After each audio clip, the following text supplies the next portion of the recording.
اس جہاز کی تاریخ بھی کچھ عجیب سی تھی۔ اس جہاز کو پہلی دفعہ 3 مئی 2007 کو اڑایا گیا اور اس کے ٹھیک ایک ہفتے بعد 14 مئی 2007 کو اس کو پی آئی اے کے حوالے کر دیا گیا، جس کا مطلب یہ ہے کہ یہ اس وقت بالکل نیا پی آئی اے نے خریدا تھا۔ لیکن اس سے ٹھیک 2 سال کے بعد 30 مئی 2009 کو اس جہاز کو لاہور ایئرپورٹ پر اتارتے ہوئے کافی نقصان پہنچ گیا تھا، لیکن پھر اس کو ریپیئر کر لیا گیا اور یہ پھر سے استعمال ہونے لگا۔ اس واقعے کے 5 سال بعد 2014 میں اس جہاز کا انجن کام کرنا بند ہو گیا، لیکن اس انجن کی جگہ ایک نیا انجن لگا دیا گیا اور پھر اس جہاز میں کبھی کوئی مسئلہ پیش نہیں آیا۔ لیکن اس اے ٹی آر جہاز کو پہلی دفعہ اڑانے والے پائلٹ نے کئی دفعہ پی آئی اے کی انتظامیہ کو بتایا کہ یہ اے ٹی آر جہاز خطرناک روٹ پر اڑنے کے قابل ہی نہیں ہے اور ان جہازوں کو فوری طور پر یا تو اڑنے سے روکا جائے یا کم از کم وہ خطرناک روٹس جہاں پہاڑ شامل ہوتے ہیں پہ اڑنے سے روکا جائے۔ لیکن پی آئی اے کی انتظامیہ نے ان باتوں پر کچھ خاص توجہ نہیں دی۔ دوستو، 7 دسمبر 2016 کو یہ بدقسمت جہاز چترال ایئرپورٹ پر اڑنے کے لیے تیار کھڑا تھا۔ اس جہاز نے 3:30 بجے چترال سے اڑنا تھا اور تقریباً 4:40 پر اسلام آباد ایئرپورٹ پر اترنا تھا۔ یہ سفر 1 گھنٹہ 10 منٹ کا تھا۔ اس جہاز میں 42 مسافر سفر کر رہے تھے۔ مسافروں کے ساتھ ساتھ 5 کریو ممبرز بشمول 2 پائلٹس بھی اس جہاز کے بدقسمت مسافروں میں شامل تھے۔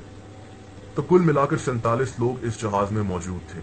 ان مسافروں میں پاکستان کے ایک بہت بڑے نام جنید جمشید بھی اپنی اہلیہ کے ساتھ سفر کر رہے تھے۔ جنید جمشید چترال میں دین کی تبلیغ کی غرض سے گئے ہوئے تھے اور کچھ دن چترال میں قیام کر اسلام آباد واپس آ رہے تھے۔ جنید جمشید کے ایک فین نے چترال ایئرپورٹ پر ان کی ایک تصویر لے لی اور اسی وقت سوشل میڈیا پر شیئر بھی کر دی، جو بعد میں ٹی وی چینلز نے بھی دکھائی تھی۔ جنید جمشید کی زندگی کی یہ آخری تصویر تھی۔ ان 47 مسافروں کو نہیں پتا تھا کہ یہ سفر ان کی زندگی کا آخری سفر ہونے والا ہے۔ اس جہاز میں چترال ڈسٹرکٹ کے ڈپٹی کمشنر بھی سفر کر رہے تھے۔ ان کے ساتھ ان کی اہلیہ اور ان کی ایک نامولود بچی بھی اس جہاز میں سفر کر رہے تھے۔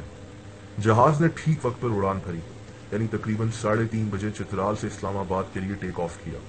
یہ 1 گھنٹہ اور 10 منٹ کا سفر تھا۔ موسم بالکل صاف تھا اور بظاہر یہ ایک معمول کی فلائٹ لگ رہی تھی۔ جہاز اونچے اونچے پہاڑوں کے درمیان میں سے اڑتے ہوئے اسلام آباد کی طرف جا رہا تھا۔ جہاز ہوا میں تھا اور مسافر اسلام آباد اترنے کا انتظار کر رہے تھے۔ 1 گھنٹہ 10 منٹ کی فلائٹ ایک چھوٹی فلائٹ کہی جا سکتی ہے، اسی لیے کئی مسافروں کے رشتہ دار انہیں ایئرپورٹ پر لینے کے لیے اپنے گھر سے بھی نکل چکے ہوں گے۔ یہ جہاز معمول کے مطابق اپنا سفر جاری کیے ہوئے تھا۔ جہاز کو اڑے ہوئے تقریباً 40 منٹ ہو چکے تھے اور بس اب آدھے گھنٹے کا سفر طے کرنا باقی رہ گیا تھا۔ پائلٹ نے تقریباً 4:12 پر کنٹرول روم سے رابطہ کیا اور کال ریکارڈ کے مطابق پائلٹ کی آواز بالکل نارمل تھی۔ یہ ایک نارمل سی کال تھی جو کہ ہر پائلٹ سفر کے دوران کنٹرول روم کو کرتا ہے، لیکن پھر صرف 2 منٹ بعد تقریباً 4:14 پر کنٹرول روم کو پائلٹ کی ایک بار پھر کال موصول ہوئی۔ کنٹرول روم میں موجود ایئر ٹریفک کنٹرولر کے لیے یہ تھوڑی سی حیران کن بات ضرور تھی کہ ابھی اس کا رابطہ پائلٹ سے ہوا ہے اور اب پھر سے پائلٹ اس سے رابطہ کرنا چاہ رہا ہے۔ جب اس کا رابطہ پائلٹ کے ساتھ ہوا تو ایئر ٹریفک کنٹرولر کے ہوش اڑ گئے۔ پائلٹ نے مے ڈے کی کال دی تھی۔ دوستو، مے ڈے کا مطلب ہے کہ جہاز میں کوئی گڑبڑ پیدا ہو گئی ہے اور پائلٹ کو مدد کی اشد ضرورت ہے۔ پائلٹ نے گھبرائی ہوئی آواز میں چیخ کر کہا کہ جہاز کا ایک انجن کام کرنا بند کر گیا ہے۔ اس جہاز میں 2 انجنز لگے ہوتے ہیں، تو اگر ایک انجن کام کرنا بند بھی ہو جائے تو جہاز کو دوسرے انجن سے بھی اڑا کر حفاظت سے اتارا جا سکتا ہے، لیکن اس حادثے میں ایسا نہیں ہو سکا۔ پائلٹ نے بس اتنا ہی کہا اور اس کا رابطہ منقطع ہو گیا۔ ٹریفک کنٹرولر کے ہوش اڑ گئے۔ اس نے پائلٹ سے بار بار رابطہ کرنے کی کوشش کی۔ 4:17 پر کنٹرول روم کا اس بدقسمت جہاز کے پائلٹ سے آخری رابطہ ہوا اور اس کے کچھ ہی دیر بعد یہ جہاز 47 لوگوں کے ساتھ حویلیہ کے قریب اسلام آباد سے تقریباً 90 کلومیٹر دور گر کر تباہ ہو گیا۔ ایک یعنی شاہد محمد ہارون کے مطابق یہ جہاز انتہائی نیچے کی طرف اڑ رہا تھا اور گرنے سے پہلے یہ تقریباً قلعہ بازیاں کھا رہا تھا اور یہ بالکل بے قابو ہو چکا تھا۔ جہاز میں پہاڑوں پر گرتے ہی آگ لگ گئی جو اس پہاڑ پر پھیل گئی۔ جہاز جہاں گرا تھا اس کے ساتھ ایک چھوٹا سا گاؤں بھی آباد تھا۔ جہاز کے گرنے کی آواز اتنی شدید تھی اور پھر آگ لگنے کی وجہ سے لوگوں کو فوری حادثہ پیش آنے کا احساس ہو گیا۔